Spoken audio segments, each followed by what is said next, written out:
So right now we're going to take off this thing, which has been on here about 3 years now, but it's been full of water a few times. I've actually drilled holes to try and drain the thing. So anyway, we're going to take it off because it's past its day for sure. I've already pulled out the relays and the wiring for it, and we're going to fit a new light bar in there. Alright, I've got the grill pulled out of the car and I've got the old lights pulled out. So anyway, on the brackets that I made, which I'm probably actually going to use these brackets to hold the next one up in a different spot. I'll just cut them a little, but this is what I'm fitting now. So this is a curved light bar. This is 32-inch curved bar, has flood beam on the outside and then just spot beam. Obviously you can see through the middle. It's just a cheap bar, mainly because I also wanted to just test it out and see if I like it down the bottom. But the curved bar should look pretty cool in the car because the bar does curve. Also, why I bought this one is this is finally a light bar that actually does yellow light, which is the whole reason why I did that other thing in the first place. So this does actually 6000K, 4.5 and 27, so it actually does 3 different settings of light color. Well, this is the little wiring kit that it comes with. So you just got 3 wires hanging out, power and earth, and a module.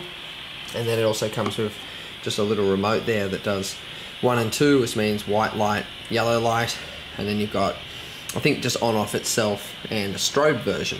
Now I could run the red wire off accessory power, which means then I could only turn it on when the car is on. I could also run it off high beam, but I'm going to run it off the battery because I don't give a shit about running it off high beam. As far as accessories powers goes, obviously it means if I run it off the battery I could forget to turn it off and then flatten my battery, but I haven't done it yet. I never did it with the last one, and there was a few occasions where I turned it on and I didn't have the keys with me. I just turned it on or whatever, so it was alright. So for now I'm just going to do that anyway. I can always change it later. Now what I'm doing is here I've got some waterproof plugs and a paddle pop. Some waterproof plugs though that I had used on the previous one. I cut them off. I'm going to solder them onto these. These Dremel soldering irons are great, but you do have to leave the gas down low on the actual switch on it because they will melt your tips if you turn them up too high. There's my fuse, I just put it in. Power and earth are hooked up. There's the little module for it just there. Cables are ran through the car properly, and I've just got them sitting here loosely plugged in. I just wanted to test it before I went and tidied everything up and put the grill back in. So here we go. Now that looks 100 times better than the stupid quad light thing did. So what we got now, it actually is perfect width for my bull bar. The actual light itself is bang on with the width of the actual bar, of those 2 kind of pieces that come down from the top. So it's spot on where it sits in the bar. So I'm loving how well that looks. Just shaped straight into it. And as we go here, this is the little remote. So I'm not even in the car, the key is not in the car, and I can turn it right on. So we have bright white bar. I can also then turn it off. We also have our yellow fog light bar. And I'm just in the garage, but as you can see we are lighting up the garage. If I turn it off now. So that is already 10 times brighter than the last one, and that's with a car parked in front of it. It's still making it all the way up to the top of the wall there. So it's a pretty impressive angle considering it's under a bull bar. And then this function, which, put it this way, I think slow drivers will hate me more than I hate them.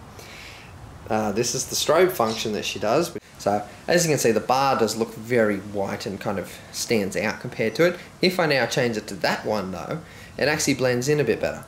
The bar doesn't look so stupidly white compared to the headlights. So that looks kind of cool. And then if I turn that off and just go yellow, that actually doesn't look too bad either. Now that's actually where the old switch was, just there. I'm just going to get another blank and just put that back to factory. This is this switch. I've just literally double-sided taped it there for now just to play around with it for a bit. I don't like it there. I will probably find a better spot, but right now that'll do. And bolted it up there to one of the bull bar bolts, so she ain't going anywhere. And the bar itself sitting almost dead flat. You can probably see there's like maybe a 5-degree angle pointing up, but it's almost dead flat under the bar. So it's not pointing up into the sky. It's actually at a pretty good angle. Give you a little look at the light bar. it's actually pretty hard around here to find somewhere that's got no street lights, but anyway, this street's pretty good. So that's my standard headlights. That's my high beam on this road. There's no one coming, so I may as well go. That's the orange, which is pretty damn bright, or the yellowy orange, should I say. As you can see, it doesn't go as far as the high beam does, but it gives me a nice coverage. I've got a bloody bug on there. Anyway, so we'll turn the orange off. That's the white, which is, oh, there's a car coming, so I'll turn that off for him. I'm gonna be a dick. Let that car pass. That's the white light, which is amazing. It's actually, for 90 bucks, it's pretty good. So get pretty good light of that. If I push the orange as well, you get the two together, so it gives you a warmer temperature. As you can see, the high beam there really doesn't add much to it. So she does a fucking strobe, like, really well. Does an orange strobe and then orange and white together strobe, which is pretty intense at night. And it also does, got an SOS as well. So anyway, there's the lights on the light bar. Gives you a little rough idea, but it's actually pretty good. I'll put a link in the description to the bar that I bought. Driving, and we'll put the bar on. So that's the bar driving at night. So pretty good, really is, for the $90 I spent on it, compared to that thing I did have. It's pretty amazing how bright it is. So that's that. I'll just turn it off, because I think there's a car coming. Alright. And then we'll put the strobe light on for a sec. It gives you a rough idea of the light bar. And we'll just go orange at night, which is pretty kind of scary. It looks like you're in a horror movie. It's kind of cool. Alright guys, that'll be it for the video. Stay tuned for more. I'm just going to play around here.